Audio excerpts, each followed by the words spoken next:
Y'all, we back on another episode of Let's Talk About It with JMACK. And I want to thank you all for tuning in once again. Thank you, everyone, for your continued support. Thanks for watching the Gordito and Chinito podcast. Thanks for watching the JMACK Experience podcast. Thanks for watching the Gordito and Chinito Adventures. Now, once again, if you have any type of situations that you're going through, or you need some advice, or you just have a topic that you would like us to touch on, please email us at the JMACK Experience Podcast. Now we're going to get on to this episode of Let's Talk About It with JMACK, episode 11. And today we got some pretty interesting topics as we usually do. So let's get into this right away. I'm bored with my wife. What should I do? And the person said, laundry, dishes, maybe take out the trash. You could wander around picking up all the trash and taking it out. Yard work, do some of that.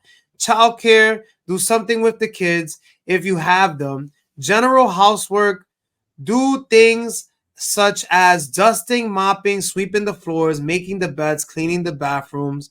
So are you a maid now? Because so is this the only solution if he's bored? I think if he's bored, in my personal opinion, your shorty neck game probably needs to be stepped up a little bit. You know what I'm saying? If someone's bored with their wife, that means either the sex is whack, they ain't giving you no sex, or they ain't topping you off the way they should. You know what I'm saying? Don't get offended. It's just, honestly, I mean, for a man to be bored with his wife is usually those things, and it's usually something that their wife's not fulfilling in the bedroom. You know what I'm saying? Because if you're bored, that means it has to be one of those things. Unless you guys are always like adventurous and going out and doing this and doing that.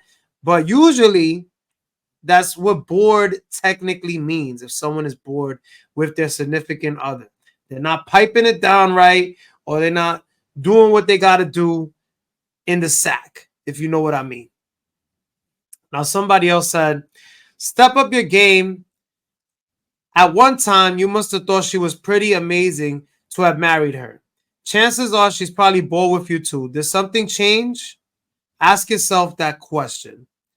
I mean, yeah, but again, either someone's not doing what they're supposed to, or maybe, as they said right here, so someone actually, this is one of the best response right here. Look at marriage as a partnership. You choose to step into it. It was all fun and sex for a while, but for the partnership to last, there has to be love, and love needs to be worked at. Doing little things to surprise or enlighten your partner, a little treat, even a few boxes of chocolate can help the situation at times. Yeah, sometimes you gotta spice it up too. It's not always about sex. I agree with that. It could be a number of things, But honestly, I feel like bored is always honestly meaning like, they ain't handling their business. Now, somebody said, last comment on this situation, marriage just sucks. Half the time, you have all these chores to do on your own, a full-time job, kids to take care of, and a husband who expects to be waited on. It just sucks. You're better off being alone. I mean, honestly, this is a give and take situation because nobody really wants to be alone sometimes. That's kind of rough too. But at the end of the day, like I said, there has to be a balance. Like, maybe talk to each other. Like, what's going on? Why are we this way? Like, that's always the best thing to communicate when it comes to these things. I feel if you feel different, please comment below and let us know how you feel. Or if you have a situation that's similar to this, please let us know your story. Email us at the JMACK Experience Podcast, or you could comment below your situation. Now, moving on to the next topic. My ex is still texting me after 1 year of our breakup. What should I do? Bitch, what do you mean? Don't fucking talk back unless you still want to talk to him. I mean, this is obviously a dumb question to ask, but they say the dumbest question is the one never asked. So this is what somebody said. Block his number, don't respond, and even tell him to stop. This guy is looking for you to respond. I have an ex from 20 years ago who still emails me once a month. It goes to spam and I never respond. Remember, you're not obligated to reply. Just go on with your day. That's a fact. Yo, 20 years, that means she got the good wet, because that's a long fucking time. I would have been long gone, forgot about this bitch. But that's a fact. Like, when you're done with somebody, you're not obligated to be texting, calling. Like, they could call you 1,000 times. Like, yo, that's not your problem no more. You feel what I'm saying? Like, don't feel bad. Like, that's my biggest problem. Sometimes I'm like, oh, maybe this person's going through something. But yo, if that person's out of your life, fuck them. Literally, like, they didn't give a fuck about what they did to you. And they say like 2 wrongs don't make it right. But if they're not in your life anymore, like, why does it matter to you to respond or like try to see if they're okay or any of that bullshit? Because y'all already got a year that y'all don't fucking talk. You know what I'm saying? So move on and fuck it, block them. That's the best advice I feel. It says, somebody else said about this situation, I don't know the circumstances of the breakup or who did what, but what's wrong with a little closure? All right, maybe they got to get something off their chest. If it's already been made clear and continues as a form of harassment, by all means, protect yourself and your peace. But there are so many people doing work on themselves, and if you love this person once and it wasn't an abusive relationship, then why not respond with clarity, provide a little closure, and perhaps maybe the person you once loved can be a better person for it. That's a fact too. Sometimes you need that closure, because sometimes,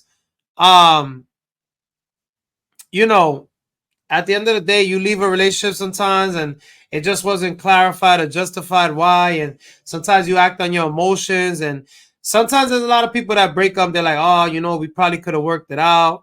And just like somebody said here, closure is better. People don't change. You will soon be back in the same situation. But at least get some closure if that's what needs to be done. Yeah. I totally agree. Once it's over with, I feel like that's it. You can't really make amends unless it wasn't nothing too crazy and maybe you just fell out of love or didn't have your shit together and stuff like that. But like, if it was like a horrible relationship and once the damage is done and that's it, you already got a year that you're not together, just close that chapter from your life, because it's just gonna end up in the same bullshit. It's not gonna change. You feel me? But if you feel different, once again, comment below and email us at the JMACK Experience Podcast with some feedback. Now, this one says, moving on to the next topic. I was fired on Wednesday and they want me back to work on Saturday. Is that fair? How you get fired on a Wednesday and not like, hold on, we need you for Saturday because, shit's a little slow. Shit's not working out. We need to come back. We're like, what do you fucking mean? What do you mean? Me? Nigga, I'm long gone. You feel me? Like, you fire me? Fuck your job. Fuck your life. I'm not coming back. You deal with whatever you got to deal with. But somebody said, fair is not an operative word here. They cannot ask you to work on Saturday or any other day because you are no longer their employee. Facts. However, you can voluntarily accept a work assignment as an independent contractor. If you are willing to work, tell them you'll be glad to work for them, but your rates are going to be a little bit higher for coming in and doing so. Maybe charge them something such as $400 per day. They may agree, but then get cute and actually give you a check for $200 of your old rate or whatever it is that you were getting. But just be sure that if they agree to these terms in writing, you can come back and sue them. Damn, that's crazy. I didn't even know you could do all that. Yeah, if you're willing to come back and make it work or whatnot, then do so. But me, I'm gonna be honest. As I said before, I spoke on a few subjects on this matter. Once I'm done with a fucking job, especially if they fire me on some bullshit, don't call me. Don't expect me to do anything for your company. You are dead to me as an employer. No bullshit. Somebody said, don't jeopardize your unemployment payment by accepting the shift. That's a fact, because if you go back, that's another thing. They could say, oh, we never fired you. You came back and worked an extra shift. So that means you were still working. And that's a fact, yo. Like, they could try to play some funny style shit on you if you do go back and work that one day, even if they pay you a good amount of money. I mean, if you already got another job lined up, then you could try to be like, listen, pay me what my rate is, but if not, just fuck it, just move on and do your thing. And somebody said, last comment on this situation, I wouldn't respond and wouldn't bother showing up. If you do what if you don't show up? What are they going to do? Fire you? Yo, that's a fact. Enjoy your weekend. Like, you already been fired, so it doesn't fucking matter at the end of the day. You feel me? So just keep it pushing and move on. Like, once the job lets you go, as I always said before, yo, you know what? Fuck that job. Cause they didn't give a fuck about your situation. Now, last subject of episode 11 and last topic. This was a pretty funny one. And I want to know everybody's opinion on this. If you are watching and you do tune in, this was kind of hilarious. Number one, I don't know. I haven't lived with parents in a very long time, but I know there's married couples out there and adults that do live with parents. But this one I found really, really funny, and I want to know how everyone feels about this topic. My mother-in-law keeps going in our bedroom, so I put a lock on it. She asks why the door is locked. I have avoided this. How do I tell her to stop snooping? Honestly, I think the mom-in-law quiere huevo, because if she's fucking coming in the room and being nosy, like, that's kind of odd. Like, why would you care if we're doing this and doing that? Like, bitch, mind your business. We're fucking adults, not like we're little teenagers. You feel me? But somebody said this. You say that your mother-in-law wants to know why you lock your bedroom door? Like, obviously for privacy. Hello. Instead of telling her to stop snooping, the next time she asks why is it locked, gently turn it back around to her. Ask why she feels she needs to go in your bedroom. She shouldn't have a good reason. And if she is a reasonable person, she will drop it. Do not share this or tell her any explanations. Somebody said, next time she asks you why you lock the door, tell her you have a huge collection of sex toys and you are using them one at a time in your privacy and discretion. Oh my God. Make the conversation awkward for her so she never brings it up again. Another person said, put security cameras in your home to see what she does when she's there and you're not. Word, maybe she's like on some weirdo shit, checking your stuff, going through. You never know. Like, it's just weird.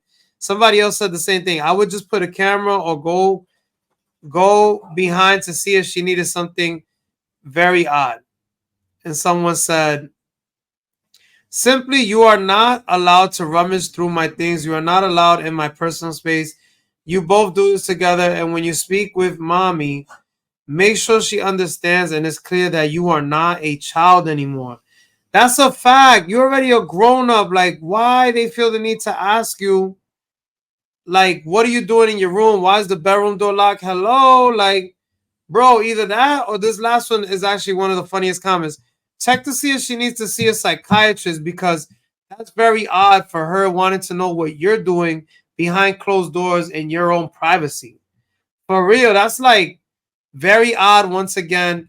If you feel the same or have dealt with a similar situation living with parents or adults, which honestly, like I said before, I haven't experienced this because I've been on my own literally since like 18, 17 years old, going on 18. And, you know, I've never really experienced that. And that's honestly, that's like a no-no. I need my privacy. I can't have nobody in my fucking business, me personally. But thank you once again, everybody, for tuning in. Make sure if you have any similar topics or anything you want us to talk about or elaborate on, email us at the JMACK Experience Podcast. And thank you all for tuning in once again, baby. Let's talk about it with JMAC, episode 11. We're signing out.